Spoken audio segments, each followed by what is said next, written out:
دنیا میں ایسے ممالک کی تعداد کم ہے جو اپنے قیام کے فوری بعد ہی بیرونی حملوں کا شکار ہو گئے۔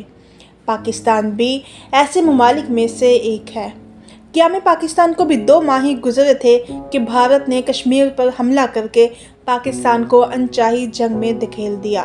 قصہ کچھ یوں ہے کہ کشمیر بھی ان 560 سے زائد ہندوستانی ریاستوں کا حصہ تھا، لیکن کشمیر کے مہاراجہ ہری سنگھ نے بھارت سے ساز باز شروع کر کے کشمیر میں پاکستان کی حمایت کرنے والے مسلمانوں کا قتل شروع کر دیا تھا۔ کشمیریوں نے راجہ کے ارادے کو بھانپ کر اس کے خلاف بغاوت شروع کر دی۔ پاکستان سے بھی ہزاروں قبائلی اپنے کشمیری بھائیوں کی مدد کے لیے پہنچ گئے۔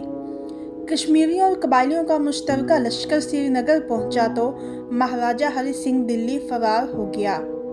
اس واقعے کے بعد بھارت نے جنگی طیاروں سے فوج کشمیر میں اتار دی اور سری نگر پر قبضہ کر لیا۔ اس وقت پاکستان کی وسائل سے محروم فوج کے برطانوی سربراہ جنرل ڈگلس گریسی نے قائد اعظم کے واضح احکامات کے باوجود کشمیر میں بھارت کا مقابلہ کرنے سے انکار کر دیا۔ تاہم بعد میں جب بھارت نے اپنا قبضہ مستحکم کر لیا تو جنرل گریسی کو کشمیر میں فوج بھیجنے پر کوئی اعتراض نہیں رہا، لیکن ظاہر ہے اب بہت دیر ہو چکی تھی۔ پھر بھی پاک فوج نے گلگت بلتستان اور آزاد کشمیر کا کامیاب دفاع کیا۔ جنگ جاری تھی کہ بھارت اس معاملے کو اقوام متحدہ میں لے گیا۔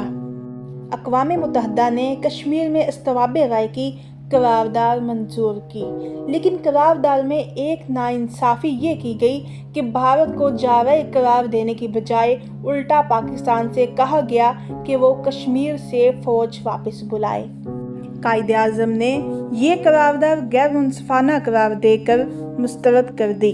تاہم ان کی وفات کے بعد وزیر اعظم لیاقت علی خان اس قرارداد کے تحت جنگ بندی پر آمادہ ہو گئے اور 1 جنوری 1949 کو کشمیر میں جنگ بندی ہو گئی۔